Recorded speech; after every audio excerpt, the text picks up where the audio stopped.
Good morning, afternoon, and evening, CSS Nation. We are back for episode 18 and continuing on with AAMI standards. How you doing, Pernell? I'm doing good, Harry. How are you? Excellent, as always. You know me. I'm always excellent. You know, I'm really excited because going into the continuing on with the AAMI standards here. And so, but before we get into that, just a quick reminder that you can all follow us on the Facebook, CSS Nation. You can also go to our YouTube channel, Central Sterilization Solutions. Be sure to like and subscribe. All right, so as stated before, we've been doing shows on the AAMI standards, specifically decontamination. And we're going to finish up the section for 7.5, and then we're going to continue on then with 7.6. So let's go ahead and bring that up. All right. All right. So AAMI standards 7.5.2.2.4, interior baskets. So the interior basket should be removed from the external container, and the container manufacturer's written IFUs should be followed to determine whether instruments can be decontaminated in the basket or should be removed. And the rationale is separation of the internal basket from the external container allows for effective decontamination. Now, Pernell, how many times have you seen people try to put the container and the baskets through together? Oh, all the time. And obviously not a good practice. And according to 7.5.2.2.4 interior baskets, you want to check with the IFU, but typically we want to separate the basket from the container for cleaning. Right. And typically the interior basket is going to be fine for you to be able to place your instrumentation in there. Again, following the manufacturer's instructions as far as disassembling any instrument that can come apart, should be taken apart. Making sure you're following the IFUs when it comes to lumens, proper brush sizes, and such. So let's go into the next page. So this was point 4. Let's go into point 5. Process indicators, disposable labels, and disposable locks should be removed and discarded. The rationale, of course, is the presence of process indicators or fragments of disposable labels or locking mechanisms on the surface of the container system impedes or blocks decontamination and the proper functioning of mechanical processing equipment. We see this all the time, don't we, H? We sure do. And it's not just the fact that, let's say, during the impingement process, those locks will be blocking certain sections of the items being washed. It can also get into the mechanical or the mechanism of the washer, whether it's the cart washer or the instrument washer.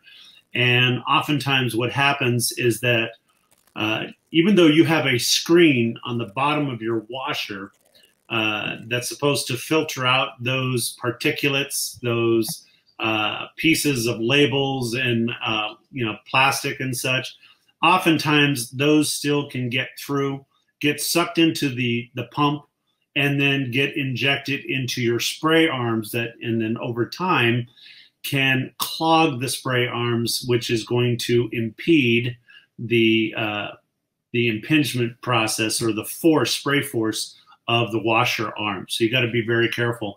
Not only that, it could also get stuck in the pump and just break the machine itself. It'll wear out and burn up the suction pump in the machine. So we don't want to do that. Yeah, the last thing we need when you have 2 rooms of hips and knees running in the operating room is to be down a washer. That might pose a problem. Yeah, especially if you have those tunnel washers where, The manufacturer says, oh, you need to get our tunnel washers. It's 5 machines in one. Yes, Right. but when one section breaks down, the whole thing breaks down. So I prefer myself the cube washers, but still, let's say you have 5 cube washers and one of them's down, 20% of your productivity is now been cut from being able to process items from decontamination to the prep assembly side. That's right.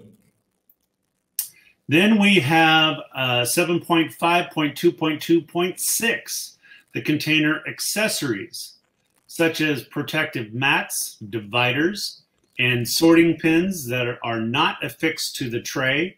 These should be disassembled or removed according to the manufacturer's written IFUs. Now, the rationale behind this is if the position of the dividers and pins interfere with the cleaning of the basket, the effectiveness of the sterilization could be compromised. I know that back in the day when I first started in the field, we would have surgical towels that we would line the bottom of the baskets. And then as the industry progressed, we started using the rubber mats, those protective mats.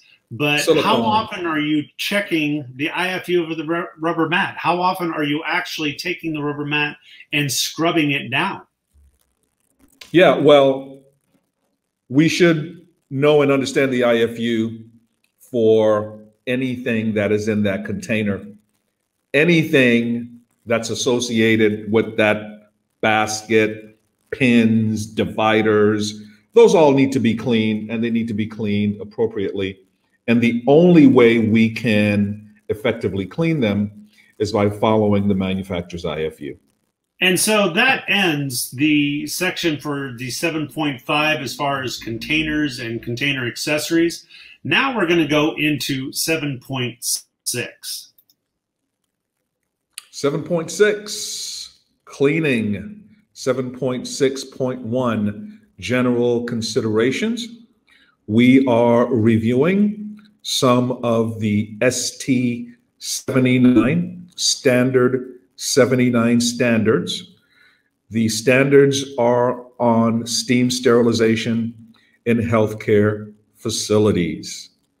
Effective sterilization depends on minimizing contamination, including detergent and water residues present on items before the sterilization cycle.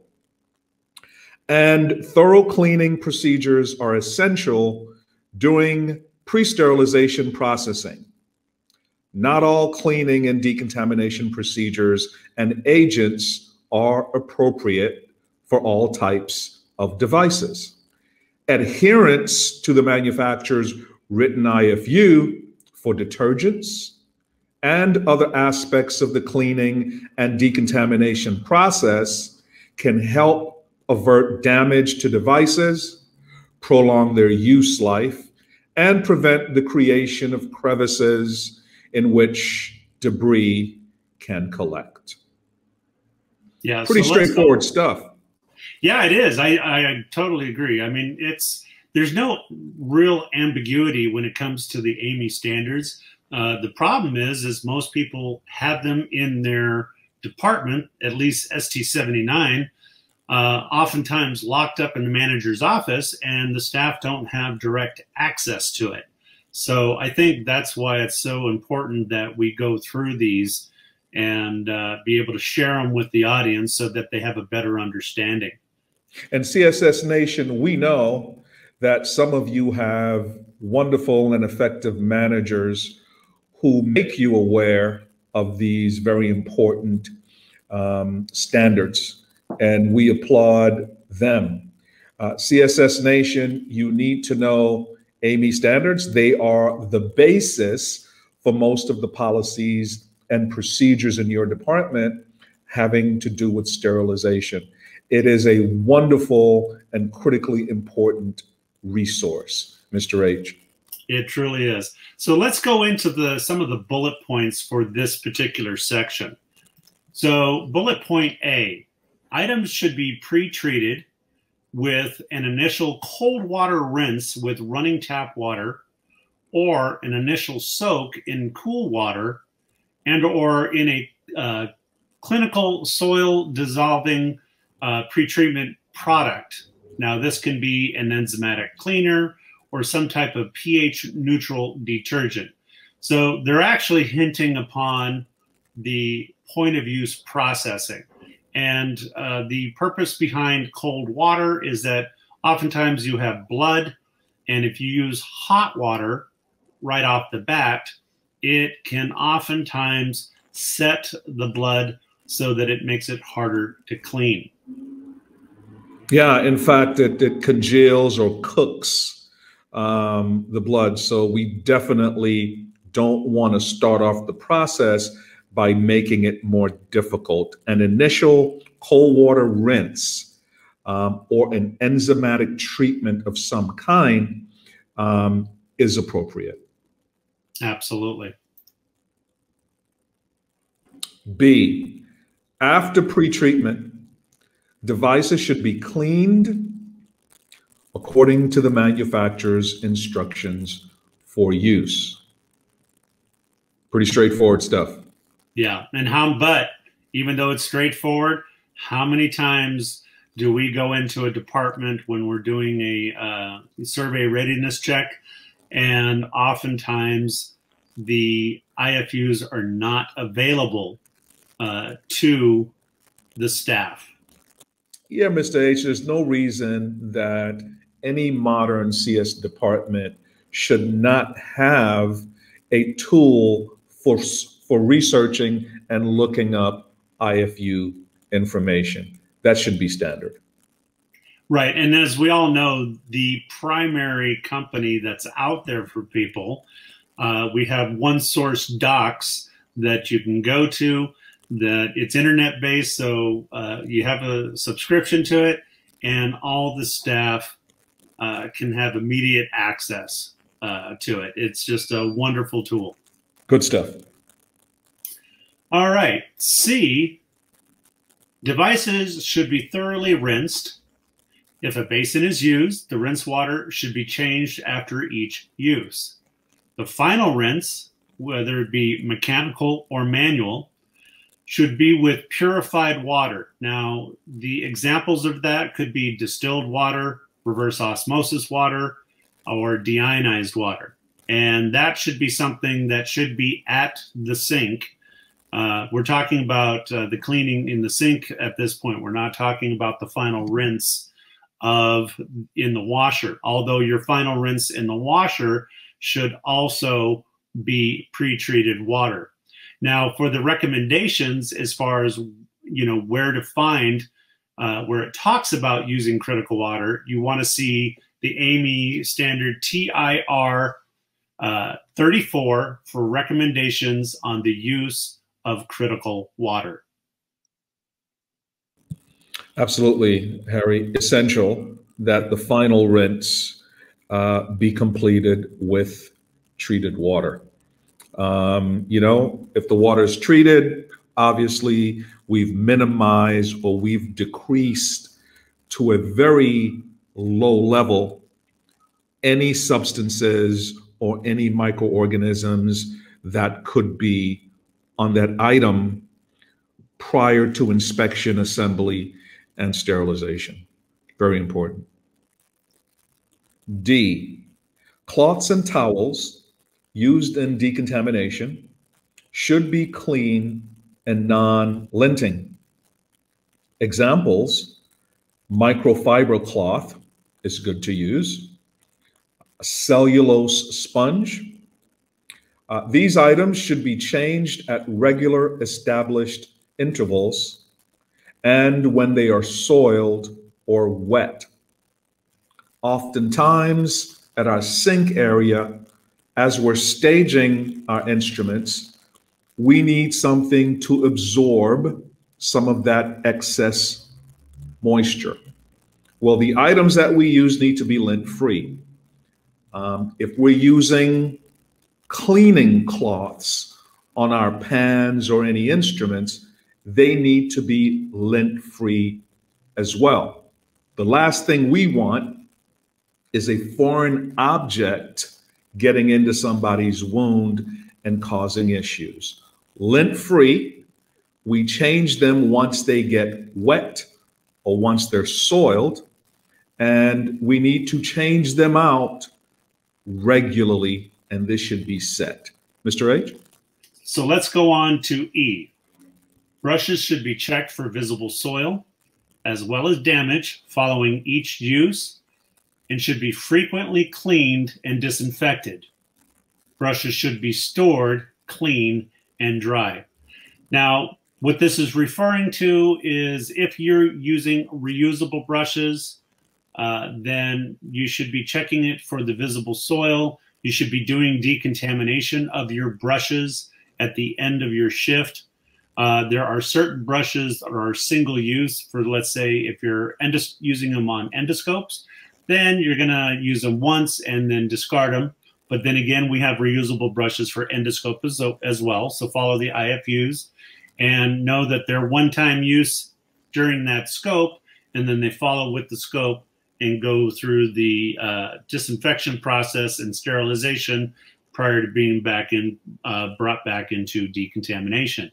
But your other brushes for cleaning regular instrumentation, again, you need to inspect them. You need to see, first of all, again, visible soil.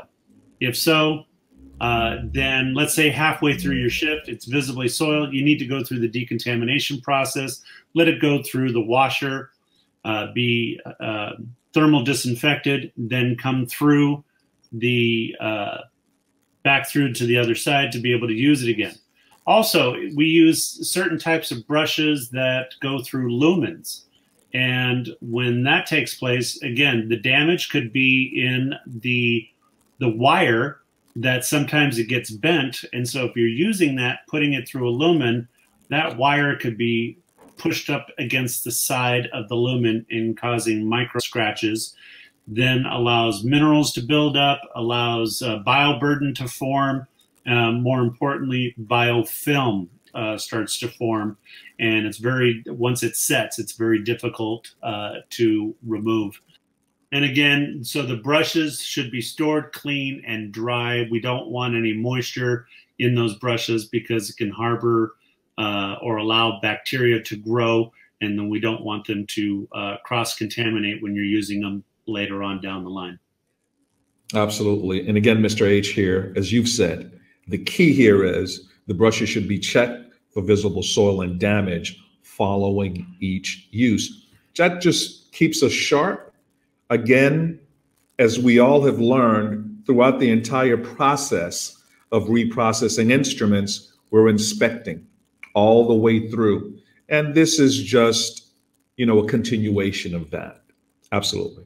Yeah. I don't know how many times when I was a young technician that I would just use them throughout the day, didn't bother to inspect them, wasn't trained to, wasn't aware of these AAMI standards telling us to. And these standards have been around for a long time. F, single-use cleaning implements should be discarded after each use. We would think that that would go without saying, but we're always about reinforcing critical and important tasks. If it's a single-use item for cleaning, a pipe cleaner, a sponge, if it's labeled as a single-use cleaning item, it should be discarded per the standards after each use. Stop trying to save the hospital money. That's not your job. If it's a disposable, single-use cleaning item, discard it after you use it. Just a reminder to all of you technicians out there, oftentimes you are the, believe it or not, content expert. You have managers that are wanting you to reuse devices in order to save money. But in the long run, remember, we're here about patient safety. And oftentimes you are going to be the last chance that patient can be put out of harm's way. And so you need to be able to stand up to your managers to say that, no, this item is a single-use implement and it needs to be discarded. That's what the instructions for use say. Because you have to bring up to the fact that, all right, let's say we do reuse it. Yes, we're saving the hospital money. Maybe, maybe not. What happens if we're reusing something and it damages the instrument, or it causes the instrument to remain unclean? The patient gets an infection. The patient decides to sue the hospital. They have very good lawyers nowadays that are hiring content experts such as yourselves, us, that we know what's supposed to take place. And by interviewing staff, we know when somebody has done their job correctly and when they haven't. And oftentimes can cause the facility to be liable for heavy penalties. So is it really saving the hospital money when you reuse an item that's only a couple of dollars? Or in the long run, will it possibly cost the facility thousands, if not a couple $100,000, possibly up to millions of dollars? Yeah, we can't forget that we're patient advocates. And it is our job to look out for the patient. The patient is there at the hospital. The patient has entrusted the surgeon to take care of them. By extension, they're trusting us. And so we have to look out for them, and we have to do what's right for the patient. Absolutely. Right on, Harry. Mm-hmm. All right. All right. So next is G. Devices should be inspected for flaws, damage, debris, detergent residue, and completeness, then dried. So we're not talking necessarily about your disposable components, your cleaning brushes and stuff. Now we're talking about going back to the instruments, the containers. It could be the power equipment that you're inspecting to make sure that somehow we did not damage it, that we did not leave debris and residue of any sort, whether it's detergent or blood. We want to make sure that these devices are in perfect order before they're being placed into the washer and before or pass through the window onto the clean side of the department. Yeah, Harry, again, we're inspecting all the way through the process. And this is another point reinforcing exactly that. Yes, this is in the decontamination area. We inspect throughout the entire reprocessing process. Absolutely. H, brushing is a cleaning function and should only be done in the decontamination area and not in the clean preparation and assembly area. I know nobody does that. Okay, continue. If a medical device is found to be dirty upon inspection in the assembly area, it should be returned to the decontamination area for cleaning. I'm gonna let you jump on this one, Mr. H, and then I'll have my 2 cents. Go ahead. Yeah, because you know this is a pet peeve of mine. I don't know how many times I go into my departments where I've worked and I've managed where I find cleaning brushes. I'm not talking about the pipe cleaners. Pipe cleaners are can be used for inspection, and it's not meant for cleaning. But I will actually find cleaning brushes, the ones that whether they have the stainless steel bristles or the nylon bristles that they look like toothbrushes, or the ones that are meant to clean the inside of a lumen when you're on the decontamination side. And I get staff members telling me all the time, well, I'm using it for inspection. No, there's no way. These implements, these brushes have not been approved as an inspection device to check the quality of the cleaning that somebody did. You know, so, and I see this all the time. I know you were joking when you said that I know this doesn't happen, but oh my goodness, I would say in the last 3 or 4 departments that I've managed, actually all of them did this. And it was just, I was constantly, daily going through and not picking up those brushes and bringing them back to decontamination. I would literally get them and throw them in the trash, and I would be so grandiose about it, and the staff would think I was crazy. You know, Harry, knowing the standards really elevates your game, and we should be all about that. So if the standards are what they are, standards, look, it says brushing is a cleaning function. Cleaning happens in one place in the department, and that's the decontamination area. And it happens there for a very specific reason, as we know. We don't want cross-contamination. Yes, we've seen brushes and those kinds of things in the assembly area, but we've also seen people cleaning in the assembly area. Obviously, if that's happening, that needs to stop. We're cross-contaminating. Brushing is a cleaning function, and we clean in the decontamination area for, you know, the reasons that we do it there. Cross-contamination. Mr. H. Yeah. Well, and I'm going to go into the final slide here. We've just gone over the different bullet points in this section, A through H.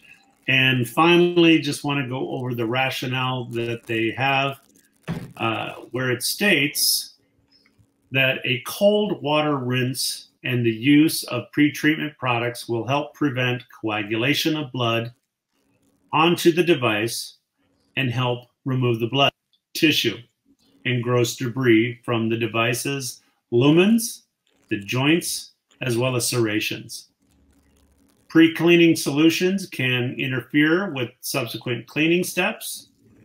So the mechanical washers are programmed for specific cycles with specific cleaning agents, and introducing a pre-soak spray or gel can interfere with the function of these pre-programmed cycle steps and the cleaning agent used. If the spray or gel is not rinsed off during manual cleaning, it can interfere with the subsequent steps in the cleaning process. And so basically what this is saying is that, as we know, first of all, we may be using some type of pre-treatment chemical or gel that is made from one manufacturer. And the chemicals that we're using in our washers are from another manufacturer. And as we know, because one manufacturer formulates its chemicals one way and another one formulates it another way, and mixing those chemicals together, even in small amounts, can impede or deactivate each other.